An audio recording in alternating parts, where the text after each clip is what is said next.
10th class. आज हम राम लक्ष्मण परशुराम संवाद क्षितिज का सेकंड चैप्टर जो करने जा रहे हैं इनकम्प्लीट पड़ा हुआ है, इसका पार्ट 3। तो यहाँ से हमारा रह गया है ये लक्ष्मण जी और परशुराम जी के बीच में विवाद चल रहा है, उस विषय में इन पद्य के अंतर्गत पढ़ेंगे। भृगु शुद्ध समझी जनेऊ बुलोकी, जो कुछ कहेऊ सहु ऋषि रोकी। भृगु शुद्ध यानी भृगु ऋषि के पुत्र समझकर और जनेऊ को देखकर मैंने अपने क्रोध को रोक रखा है। लक्ष्मण जी ने कहा, सुर महीसुर हरिजन अरुगाए, और हमरे कुल इन पर ना सुराई। हमारे परिवार में कहा गया है, कुल में कहा गया है कि देवता, ब्राह्मण और भक्त पर कभी भी प्रहार नहीं करना चाहिए। बदे पाप अब कीरत हारे, मारा तो पाप परिया तुम्हारे। यदि हम इन लोगों पर प्रहार करते हैं या आक्रमण करते हैं तो हमें पाप मिलता है, अपकीर्ति मिलती है। कोट कुलस सम वचन तुम्हारा, व्यर्थ धरो धन बान कुमार कुठारा। और कोट कलुष मतलब आपके इतने कठोर वचन सुनकर मैंने ऐसा लग रहा है कि व्यर्थ ही धनुष को धारण कर रखा है। आप इतनी कठोर स्वर में बात कर रहे हो, तो ये अपने गुस्से को व्यक्त कर रहे हैं लक्ष्मण जी। फिर जो बिलोकी अनुचित कहें क्षमऊ महामुनि थी। अब महामुनि धीर की तरफ देखते हुए कहा, यदि प्रभु मैंने कुछ अनुचित कहा है तो बताइए। सुनी सरोस भृगुवंश मणि, बोले गिरा गंभीर। इन सारी बातों को सुनते हुए भृगुवंश मुनि यानी श्री परशुराम जी गंभीर वाणी में बोलते हैं, कौशिक सुनहु मंद गेहु बालकु, कुटिल काल बस निज कुल घालकु। तो कौशिक यानी विश्वामित्र से कहते हैं कि मैंने इसको बालक समझकर इसकी गलतियों को माफ़ किया है, लेकिन यह काल के वश में है, ये मृत्यु को प्राप्त करना चाहता है, इस वजह से ऐसी हरकतें कर रहा है। भानु वंश राकेश कलंकु, निपट निरंकुश अबुधु आशंकु। जिस प्रकार से चंद्रमा में एक धब्बा होता है, उसी प्रकार से ये सूर्यवंशी होते हुए भी एक कलंक के समान है। यह अच्छा वो नहीं है, मतलब गुणी नहीं है, अबोध है और क्रोधी स्वभाव का है, गुणी नहीं है। कालक अवलु होयई छन माही, कहूँ पुकार खोर मोर नाही। ये काल के वश में है, मृत्यु को प्राप्त करना चाहता है, इसमें मेरी कोई भी गलती नहीं है, मैं सभी को पुकार कर कह रहा हूँ। तुम हटकऊ जो चाहो उबारा, कही प्रताप बल रोष हमारा। और मैं सभी दिशाओं की तरफ बार बार कह रहा हूँ, कही प्रताप, इसमें मेरा कोई भी कि मेरा यहाँ पर कोई भी दोष नहीं है, इस बच्चे की ही गलती है, इस बालक की ही गलती है।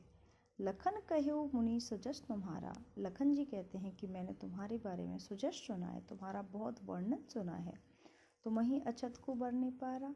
तो ऐसा है, आप मुझे और भी बात बता दीजिए। अछत को बर नहीं पा रहा, अपने मुँह तुम आपन ही करनी, मैं किसी और से क्यों सुनूं आपका यह शोगान। यदि आप अपने मुँह से ही बता रहे हो तो अपने मन से ही बता दीजिए। बार अनेक बात बहु बरने, और अनेक बार आपने बताया भी है। नहीं संतोषता मनोह कछु कहेऊ, जन ऋषि रोक दुसौ दुख सहु। और आप इस प्रकार से इस क्रोध को अपने वश में करके कष्ट सहन ना करें।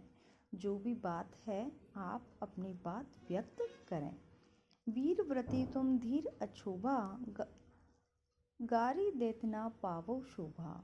तुम यदि वीर हो तो आप ऐसे अशोभनीय कार्य को मत करो, आप ऐसे अशब्द ना बोलो। धैर्यवान व्यक्ति और वीरवान व्यक्ति के लिए ये बातें शोभित नहीं होती हैं। सूर समर करनी करई, कहीं न जना वहीं आपो, विद्यमान रही पाई रिपु, कायर कथें प्रतापो। यदि आप सूर हो तो रण क्षेत्र में अपना कथनी नहीं करनी चाहिए। आप कहो मत, अपना काम करो, अपना प्रताप दिखाओ, वहाँ पे आपको श्रेष्ठ माना जाएगा। और यदि यहाँ पे आप दुश्मन के समक्ष अपनी बातें कहोगे तो इसमें आपका प्रताप नहीं माना जाएगा, पराक्रम नहीं माना जाएगा। तुम तो काल हाँको जन लावा, बार बार मोई लाग बुलावा।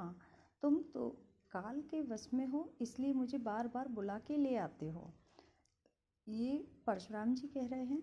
सुनत लखन के वचन कठोरा, परसों सुधार धरई कर घोरा। इस प्रकार से लखन के वचन सुनकर उन्होंने अपना वो जो परशु है वो धारण किया, भयंकर आवाज़ करते हुए, अब जन देव दोष मोहि लोगु। हे लोग, जितने भी यहाँ उपस्थित हैं, मुझे कोई भी दोष नहीं देगा। कटुवादी बालक बदजू हूँ। जिस प्रकार से ये कटु वचन बोल रहा है तो ये अपने आप को इसके लिए बना रहा है, कटु वचन बोल के काल के वश कर रहा है। बाल बिलो की बहुत में बाचा, अब येहू मरण वहाँ साचा। अब मैं बच्चा समझ के इसकी बातों को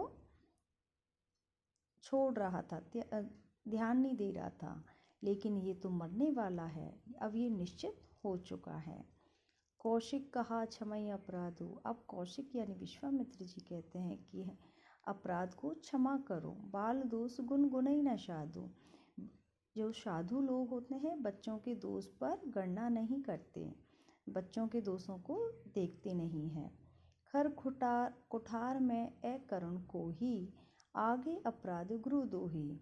नहीं, आज तो मुझे इस पे कठोर प्रहार करना ही है और मैं अपने इस ऋण से उऋण होना चाहता हूँ। जो गुरुजी ने मुझे शिक्षा दी है तो आज मैं उसके भी खिलाफ जा रहा हूँ, ये मुझे बहुत परेशान कर रहा है।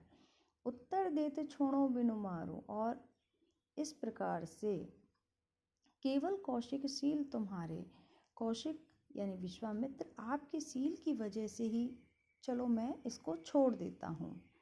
नाते यही काठ कुठार कठोरे, गुरई उरन होते श्रम धोरे। तो इस प्रकार से कठोर वचन कहते हुए अपनी कुठार को उठाया और कह भी रहे, चलो गुरई उरन होता श्रम थोरे।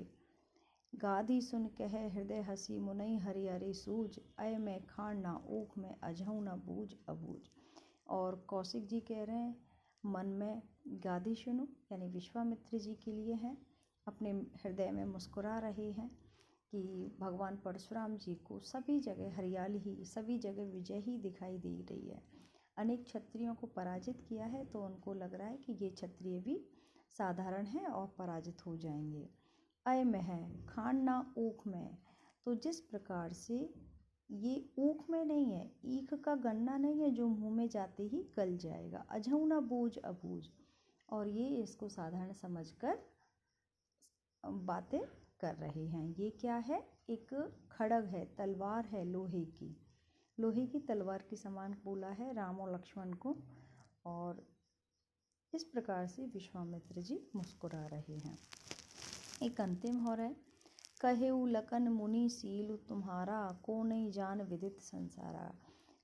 लखन जी कहते हैं कि आपकी सील के बारे में कौन नहीं जानता, पूरा संसार जानता है। मात पितई उरन बहनी के, गुरु ऋणो रहा सोच बड़ जी के।